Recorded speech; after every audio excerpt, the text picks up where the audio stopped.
បង្កើត Facebook មួយហ្នឹងហើយដែលមានបង្រៀននៃការបង្កើត Facebook ហ្នឹងហើយតែប្រើបានគ្មានអ្នកណាអាចប្រឡប់ចុចមួយមកបាទបន្ទាប់មកទៀតបងប្អូនហ្នឹងហើយជាធ្វើមិនទៀតមុនហើយវាទៅយើងចុចកន្លែងត្រេ3នេះគេហៅថាត្រេ3នេះចុចវាមួយមកបាទហើយយើងអូសមកក្រៅបងប្អូននេះគឺពាក្យថាចាក់ចេញចុចមកអូខេឥឡូវយើងសម្រេចហើយចាក់ចេញហើយបន្ទាប់មកបងប្អូនយើងយកពាក្យថាបង្កើត Facebook ថ្មីឬនេះមួយមកចុចមកហ្នឹងហើយចូលកន្លែងនេះគឺឲ្យយើងមើលឥឡូវនេះមើលទីហ្នឹងបងប្អូនហ្នឹងហើយយើងបង្កើត Facebook ចូលរួម Facebook យើងនឹងអាចទទួលបានករណីថ្មីតាមជំហានដ៏ងាយស្រួលនេះទាំងនេះបន្ទាប់មកចុចពាក្យថាអានេះឲ្យយើងរើសមួយនេះរើសថាបន្ទាប់មានករណីឬនៅយើងយកពាក្យថាបន្ទាប់អូខេចុចមើលហ្នឹងហើយចុចមើលលោតហើយអូខេវាអស់ហើយអានេះឧទាហរណ៍ណាបងប្អូនឧទាហរណ៍ថានេះឈ្មោះយើងឧទាហរណ៍យើងដាក់ចង់ដាក់ឈ្មោះតាក់បានហ្នឹងក៏បានដែរតែរបស់ខ្ញុំប្រើអត់ផ្លូវការដែរខ្ញុំអត់ប្រើជាប់ផងព្រោះអី Facebook ខ្ញុំបង្កើតខ្លួនឯងចំ100 Facebook នោះមកឧទាហរណ៍ថាដាក់ឈ្មោះថា Thida ឧទាហរណ៍ណាឧទាហរណ៍ថាឈ្មោះ Thida យ៉ាងឧទាហរណ៍បងប្អូន CS SC ឧទាហរណ៍បងប្អូនឧទាហរណ៍ណាខ្ញុំអត់បង្កើតទេពេលខ្ញុំបង្កើតហើយអញ្ចឹងឈ្មោះហ្នឹងបន្ទាប់មកចុចពាក្យថាអីគេបងប្អូនហ្នឹងចុចពាក្យថាបន្ទាប់ចុចមកនេះបន្ទាប់មកចុចមកភេទប្រុសក៏ភេទស្រីឧទាហរណ៍មកហើយចុចបន្ទាប់វិញអាយ៉ាអានេះលេខទូរស័ព្ទពីណាគេទេខ្ញុំមិនដឹងដែរអូខេពេលចេញហើយឧទាហរណ៍យើងដាក់លេខទូរស័ព្ទមួយឧទាហរណ៍លេខទូរស័ព្ទនេះឧទាហរណ៍លេខទូរស័ព្ទខ្ញុំ0 96 7 គុត 6900 8ឧទាហរណ៍បងហ្នឹងហើយតែប៉ុណ្្នឹងឯងបន្ទាប់មកចុចបន្ទាប់ជឿថាបន្ទាប់ចុចប៉ុណ្្នឹងមកបងអូខេហ្នឹងហើយឲ្យយើងរើសយកពាក្យសម្ងាត់ឲ្យពាក្យសម្ងាត់ឧទាហរណ៍ណាតើមកឲ្យយើងរើសយកពាក្យសម្ងាត់វាមកនេះចាក់ទៅឧទាហរណ៍1 2ពាក្យសម្ងាត់ឲ្យយើងរើសពាក្យសម្ងាត់ហ្នឹងហើយឧទាហរណ៍លេខសម្ងាត់ពាក្យសម្ងាត់ទេហើយបើសអង់គ្លេសថា nick ចុចចឹងមកណាហើយវាឲ្យយើងឆ្លើយថា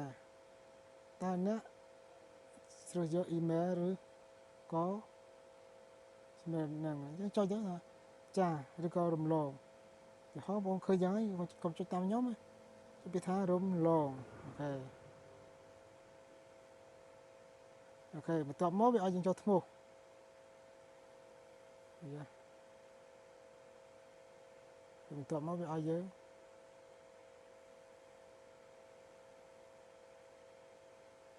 បន្ទាប់មកវាឲ្យយើង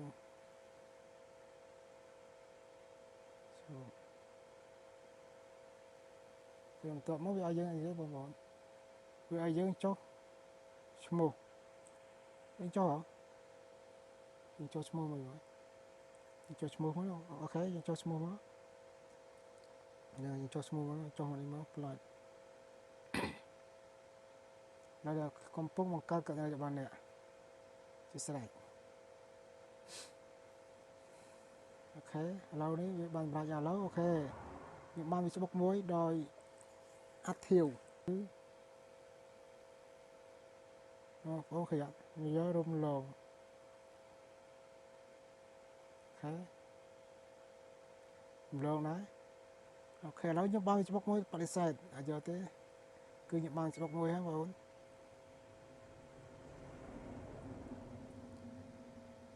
ឥឡូវនេះ Facebook នេះខ្ញុំបានមួយហើយ គឺខ្ញុំបានដល់ជោគជ័យ Facebook ខ្ញុំ Facebook ខ្ញុំបង្កើតអត់មានជាប់ឆ្មាតអត់មានជាប់ថាព្រី Facebook ព្រោះគេបងប្អូនខ្ញុំបង្កើតអត់មានជាប់ទេព្រោះអីអើយគាត់ណាបាត់ឃើញស្រួលបង្កើតងាយអូសមុនបងឲ្យយើងស្វែងរកមិត្តភ័ក្តិដែលអ្នកចង់បាននេះ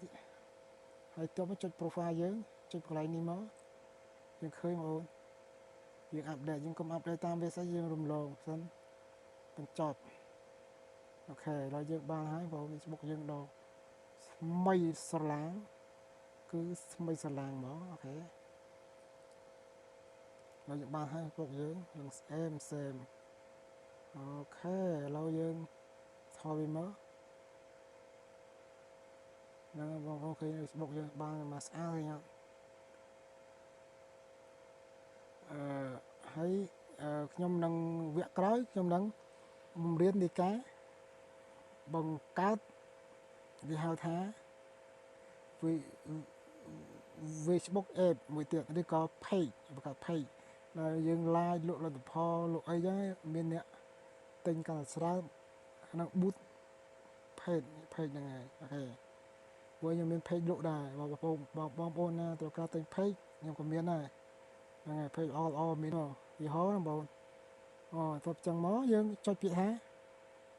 នេះត្រេក3នេះបងហ្នឹងលេខប្លុកចុចវាមួយមកអូខេតបមកហើយពាក្យថាប្លុកអូខេពាក្យថាប្លុកអូខេប្លុកហើយប្លុកចុចប្លុកមកនេះប្លុកតបមកយើងចុចអីទៀតបងប្អូនចុចវាថាអូខេចុចដល់មួយទៅប្លុកហើយឥឡូវប្លុកឥឡូវយើងបំរៀននៃការប្លុកនិងការដោះប្លុកនឹងការប្លុកហ្នឹងបងប្អូនអញ្ចឹងយើងដោះប្លុកដោះមិនដោះប្លុកបង នៅដោះប្លុកខ្ញុំបំពេញទាំងអស់នៃការដោះប្លុកមកទេចុចមុនដំបូងយើងចុចគឺកន្លែងនេះត្រេក3ដដែលចុចមកអូខេអូសឲ្យអស់មកតោះមកយើងចុចមកទៀតគឺកន្លែងរូបកូនសោនេះបងប្អូនចុចតួនចុចមកបន្ទាប់មកមួយទៀតយើងចុចកន្លែងគេហៅថាកំណត់ក្បាលមនុស្ស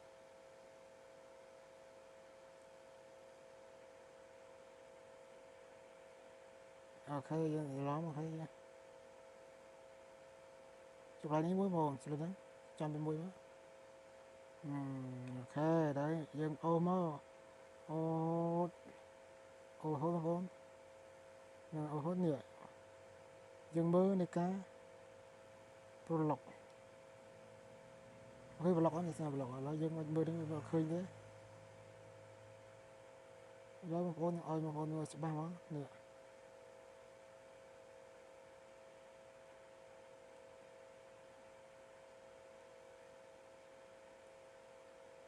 អូខេនេះគេថាការប្លុកពិនិត្យនោះដែរអ្នកបានប្លុកពីមុនចុចពីលើគាត់ពេញមកអាហ្នឹងគឺជាការដោះប្លុកអូខេចុចទៅនេះអូនស្រីបានទប់ស្កាត់ពេលយើងចង់ដោះគាត់វិញគឺចុចពីលើគាត់ទៅចុចពីលើគាត់មួយបងប្អូនតបមកយើងចុចពីថាទប់ស្កាត់អូខេ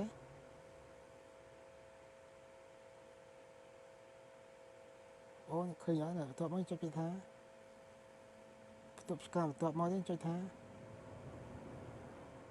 អូខេចុចឡើងមួយមកឥឡូវវាហើយយើងអាចដោះប្លុកអស់ហើយយើងមើលថាម៉េច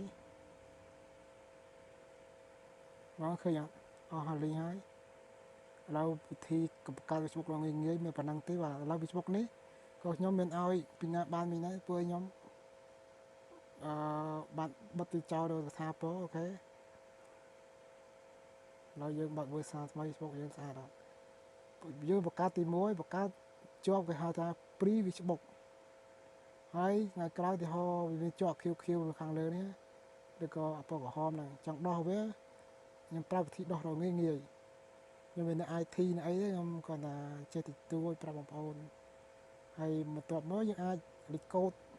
Facebook ដែលយើងភ្លេចយើងអាចយកបាន កម្មវិធីងាយងាយបាច់ចាំប្រើលេខទូរស័ព្ទបាច់ចាំអីយើងភ្លេចលេខកូដលេខអីទូរស័ព្ទបាត់